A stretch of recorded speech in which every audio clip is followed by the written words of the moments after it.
Welcome back students, आपका स्वागत है। जैसा कि अभी हम लोग नॉट फॉर प्रॉफिट ऑर्गेनाइजेशंस का सॉल्यूशंस देख रहे हैं कंसेप्ट के तहत, उसी क्रम को जारी रखते हुए आज हम लोग क्वेश्चन नंबर 25 का सॉल्यूशन विद कंसेप्ट हम लोग देखेंगे आज, जिससे निश्चित रूप से आपको फायदा होगा। सेल्फ सॉल्यूशन जब आप करने बैठेंगे तो आपका कंसेप्ट और कॉन्फिडेंस दोनों ही क्लियर होगा और कॉन्फिडेंस बिल्डअप होगा और आप आसानी से सवाल को कर सकते हैं। चलिए, गिवन है following is the receipts and payment accounts of the Mithila नारी कल्याण समिति for the year ended 31 March 19। Receipt and payment हम लोगों को दिया हुआ है। रिसीट में ओपनिंग बैलेंस है, सब्सक्रिप्शन है, फीस है, म्युनिसिपल ग्रांट है, डोनेशन फॉर बिल्डिंग फंड है, इंटरेस्ट है। पेमेंट साइड में सैलरीज है, रेंट है, cost of car, expense of car, office expenses, legal expenses, closing balance cash का है at bank. Additional information also given. Donation for 1000 receipt for building fund was wrongly included in subscription. Second information has salary outstanding on itna. Prepare income and expenditure account for the year ended 31st March 2019. हमको इस question में receipt and payment दिया हुआ है और पूछा गया है कि इनकम एंड एक्सपेंडिचर हम लोग को बनाना है। कोई बात नहीं, सबसे पहले यूजुअल जैसे हम लोग फॉर्मेट रेडी करते हैं, फॉर्मेट रेडी कर लेते हैं। Income and expenditure account of, क्या नाम था इस क्लब का, समिति थी ना, मिथिला नारी कल्याण समिति, मिथिला नारी कल्याण समिति, नारी कल्याण समिति फॉर द ईयर इंडेड, जैसे हम लोग अभी तक लिखते आ रहे हैं, for the year ended 31 March 2019। Clear है? फॉर्मेट का ये सब एज यूजुअल सब सवाल में एक ही फॉर्मेट रहता है, उसका पार्ट है। अभी तक कोई विशेष हम लोग न्यू नहीं कर रहे हैं। अब क्या करेंगे, फॉर्मेट जब हम लोग का ऑलमोस्ट रेडी होने का चला, उसके बाद हम लोग एक एक आइटम का कंसेप्ट के तहत पोस्टिंग देखेंगे, whether is goes as income side या एक्सपेंडिचर साइड और इन बैलेंस शीट। ये एक्सपेंडिचर हो गया, amount rupees that is credit side, income amount rupees, ये क्रेडिट साइड है और ये आपका डेबिट साइड है। ऑलमोस्ट आपका 100% फॉर्मेट रेडी है। एक एक आइटम को हम लोग पढ़ेंगे और उसके एडजस्टमेंट देखेंगे। जैसे हम लोग का पहले का हैबिट्स है, जैसा कि हम लोग अपना हैबिट्स डेवलप किए हैं, जिसमें एडिशनल इंफॉर्मेशन हो, उसको हम लोग रिसीट पेमेंट में क्या करेंगे, पेंसिल से स्टार मार्क कर देंगे, ताकि जब हम सीक्वेंस से एक एक आइटम को पढ़ेंगे तो उसका पोस्टिंग, उसका इफेक्ट एडिशनल जो इन्फॉर्मेशन है साथ साथ लेते चले। जैसे यहाँ पर दो एडिशनल इन्फॉर्मेशन था।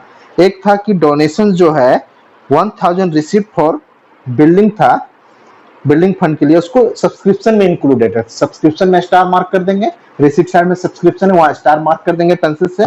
सेकेंड वन है सैलरी आउटस्टैंडिंग है अभी भी, तो सैलरी पेमेंट साइड में आपका सबसे पहला आइटम है, उसमें भी स्टार मार्क कर देंगे, ताकि जब सैलरी का पोस्टिंग करने हम जाएंगे तो इस एडिशनल इंफॉर्मेशन का एडजस्ट वहीं पर करते हैं। अब जैसे हम लोग का नेचर हम लोग डेवलप किए हैं, रिसीट साइड से पहले या पेमेंट साइड से, मगर सिलसिलेवार ढंग से एक एक आइटम का पोस्टिंग करेंगे।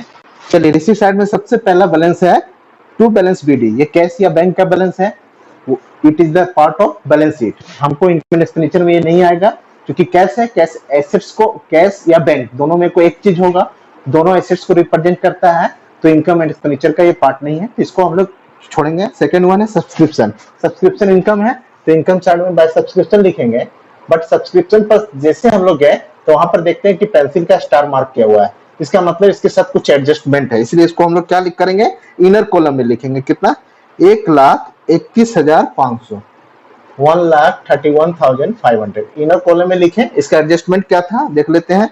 A donation for 1000 receipt for building fund was wrongly included in subscription। एक डोनेशन मिला था जिसे बिल्डिंग बनाना था, बिल्डिंग फंड मतलब स्पेसिफाइड डोनेशन। नॉर्मल डोनेशन रहता तो उसको यहाँ इनकम में ही दिखाते हैं, मगर 1000 का ऐसा डोनेशन था जो बिल्डिंग फंड के लिए था, इसका मतलब उसको हम लोग बिल्डिंग फंड के रूप में, डोनेशन के रूप में बैलेंस शीट की लायबिलिटी में दिखाते हैं, मगर वो सब्सक्रिप्शन में इंक्लूड है, मतलब इसमें शामिल है। यहाँ तो उसको इंक्लूड नहीं होना चाहिए, वो इनकम नहीं है, वो हमारा बैलेंस शीट की लायबिलिटीज में डोनेशन फॉर बिल्डिंग फंड के नाम से दिखेगा। तो फिलहाल इसको हम लोग क्या करेंगे, यहाँ से हटा देंगे, डोनेशन नाम से लेस कर देंगे, for building fund, donation for building fund कितना था 1000, यहाँ 1000 लेस करेंगे। अब आउटर अमाउंट हम लोग निकाल सकते हैं, आउटर कॉलम अमाउंट को। तब सब्सक्रिप्शन मेनली इस साल से रिलेटेड कितना था, 1,30,500, जो 1000 था वो बिल्डिंग फंड के लिए डोनेशन था, वो बैलेंस शीट की लायबिलिटी में दिखेगा। फिलहाल हम लोग इनकम एक्सपेंडिचर बना रहे हैं, तो यहाँ पर उसका पोस्टिंग नहीं होगा, ठीक है। जब बैलेंस शीट बनाएंगे तो वहां पर करेंगे। फिर नेक्स्ट है फीस फ्रॉम नॉन मेंबर्स।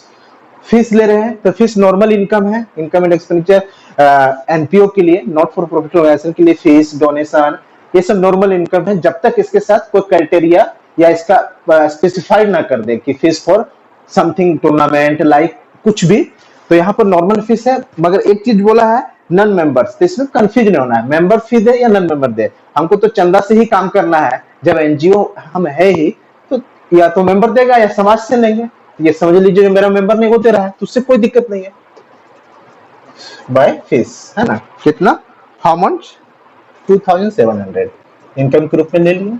हाँ, ये बोलता है फीस फॉर पार्टिकुलर कोई पर्पस बोल देता तो बैलेंस शीट की लायबिलिटी में चला जाता है, एक ऑब्लिगेशन क्रिएट करता है। जैसे फीस फॉर टूर्नामेंट, टूर्नामेंट के लिए चंदा फीस आया है तो उस टूर्नामेंट में ही इसका हम यूज कर सकते हैं, इसलिए इस आइटम को फिर बैलेंस शीट में दिखाएंगे। जैसे ये डोनेशन यहाँ से हटा है, मगर डोनेशन भी मेरा इनकम होता है, मगर डोनेशन ये नॉर्मल डोनेशन नहीं है, किसके लिए है, बिल्डिंग कंस्ट्रक्शन के लिए, बिल्डिंग फंड के लिए, इसलिए बैलेंस शीट की लायबिलिटी में दिखाएगा, ठीक है। अब म्युनिसिपल ग्रांट है, ग्रांट ये सब तो मेरा नॉर्मल इनकम है, चाहे म्युनिसिपल से मिले, ये गवर्नमेंट के थ्रू मिल रहा है, या पब्लिक से मिले। म्युनिसिपल ग्रांट कितना, 1 लाख, पोस्टिंग कर लिए इनकम में।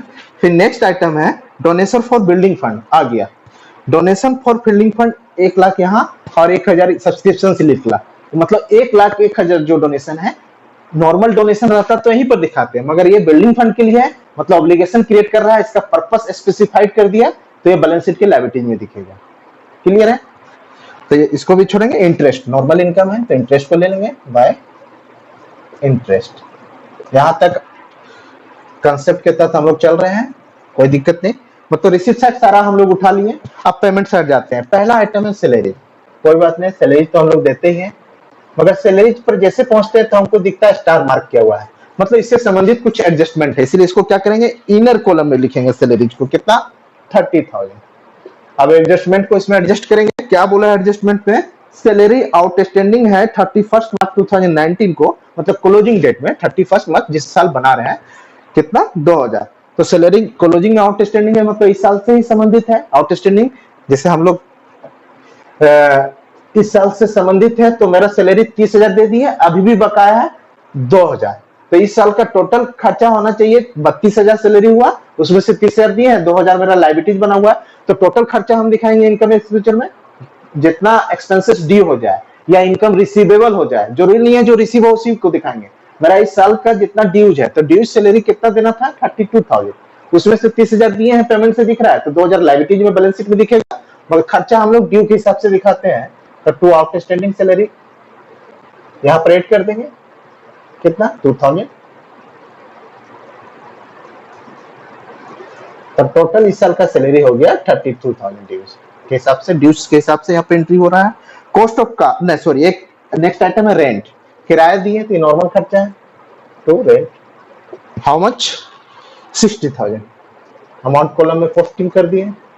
फिर नेक्स्ट है कॉस्ट ऑफ कार, कार को खरीदे हैं, तो कार क्या है, मेरा 1 साल सेवा नहीं देती है कार, 1 से कई वर्षों तक, ज्यादा वर्षों तक सेवा देगी, कार एसेट्स को रिप्रेजेंट कर रहा है, तो बैलेंस शीट का आइटम है, ना कि एक्सपेंडिचर इनकम है, तो छोड़ देंगे। मगर एक्सपेंसेस ऑफ कार, कार को मेंटेनेंस के लिए, मतलब कुछ खर्चा हो रिपेयरिंग के लिए, चाहे उस पर फ्यूल का खर्चा हो, ये तो डे टू डे वर्क का खर्चा है, तो एक्सपेंसेस ऑफ कार हम लोग ले लेंगे जो मेंटेनेंस से संबंधित है।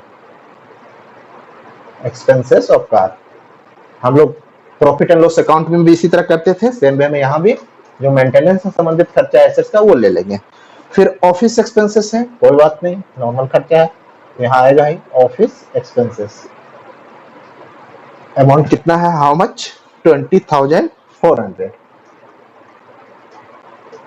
फिर नेक्स्ट आइटम है आपका लीगल एक्सपेंसेस। कुछ लीगल खर्चा होता ही है, कुछ रजिस्ट्रेशन कराने में, चाहे कुछ डिस्प्यूट आ गया उसके निपटारा में, जनरली रजिस्ट्रेशन के प्रोसेस में ही फाइल को तैयार कराने में कुछ आता है लीगल खर्चा, तो उसको भी नॉर्मल खर्चा ही माना जाएगा। फिर फाइनली क्लोजिंग बैलेंस है कैश का। कैश का क्लोजिंग बैलेंस एसेट को रिप्रेजेंट कर रहा है, ये बैलेंस शीट का पार्ट है, बैलेंस शीट में ले जाएंगे। अब सारा आइटम देख रहे हैं हम लोग, पोस्टिंग से हो गया, अब हम लोग को बैलेंसिंग करना है। या तो सरप्लस लिख लेगा या डेफिसिट लिख लेगा। क्रेडिट साइड ज्यादा हो मतलब इनकम साइड तो हम लोग सरप्लस होता है, एक्सपेंडिचर साइड ज्यादा हो तो डेफिसिट होगा।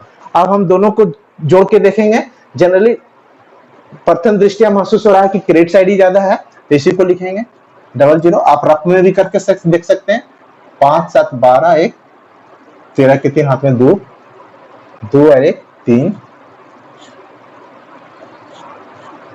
2,33,300 टोटल आया, 2,33,300। एक बार चेक कर लीजिए, 8 5 13 3 3, ठीक है।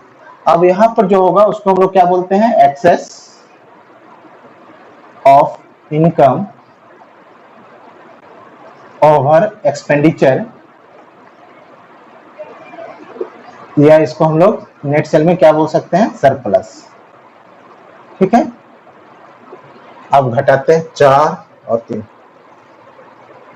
9 आएगा तो 9 4 13 के 3 हाथ में 1 3 3 और 5 8 8 5 13 के 3 हाथ में फिर 1 10 और 3 13 13 सुनना हो गया, हाथ में 1,05,900 सरप्लस आ गया। तो उम्मीद करते हैं कि कंसेप्ट सारा आइटम के पोस्टिंग के पीछे हम लोग का कंसेप्ट था, उसके बिहाइंड हम लोग सारा लॉजिकली पोस्टिंग किए। कुछ आइटम को छोड़े भी जो फंड से संबंधित था, डोनेशन जैसे, और कुछ आउटस्टैंडिंग यहाँ आ गया, और बैलेंस शीट के लायबिलिटीज में भी दिखेगा कि ड्यूज है अभी तक पेड नहीं किए। कोई भी खर्चा और कोई भी इनकम एक्रूअल बेसिस पर हम लोग लेते हैं, ड्यू बेसिस पर। यह जरूरी नहीं है कि इनकम हमको प्राप्त हो तभी लेंगे, इनकम ड्यू हो गया, कुछ कम भी मिला है फिर भी हम साल भर का इनकम लेंगे। इसी तरह खर्चा, जैसे सैलरी हमको 32,000 देना था, उसमें से मात्र 30,000 रिसीट पेमेंट बता रहा है, फिर भी जितना साल भर का ड्यूज है 32,000 उसको दिखाएंगे, तब एग्जैक्ट हमको सरप्लस और डेफिसिट पता चलेगा। तो इस तरह के सम्स को आप लोग करेंगे, आपके बुक्स में ढेर सारे सम है। Thank you.